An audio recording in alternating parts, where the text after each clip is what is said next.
my name's Kayla Spencer. I'm a psychology major with a double minor in sociology and philosophy, and I'm working on a certificate in ethics too.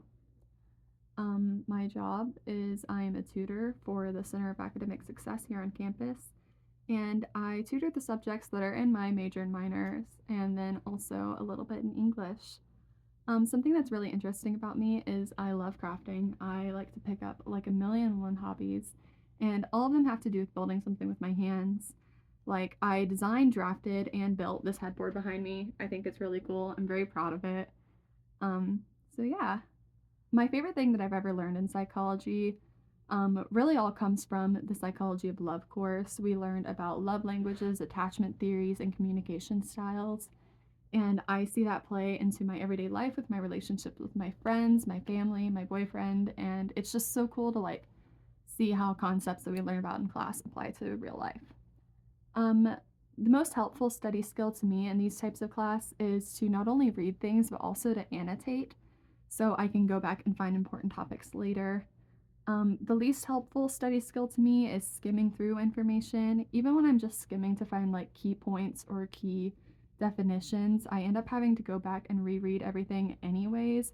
So then I'm just kind of like wasting time doing something that I thought would be helpful and it really wasn't. So it's just not really helpful overall. When I feel stuck, I really like to take a step back and just kind of either work on something else or just take a step away entirely, go for a walk, read a book, something else to get my mind off of that, and then come back with a fresh mind.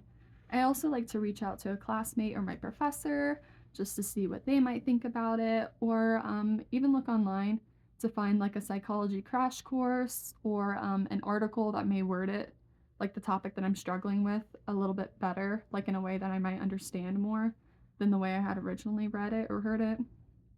Um, if I'm confused, one of my first points of contact is a professor because most of the time they made those assignments, they know them front and back, and most of the time my question is something to do with like the wording of something. And I also reach out to my professors when I have a question about like my career path or when I have a question about the class route that I'm taking. So I am a frequent contactor of a professor, so I'm pretty likely to reach out. Um, yeah, and our instructor is Dr. LaFleur. Our teaching assistant is Ben Swagger. The best way to reach them is through their actual West Georgia emails, not through Courston, and late work is not accepted. I really hope you guys have a great semester.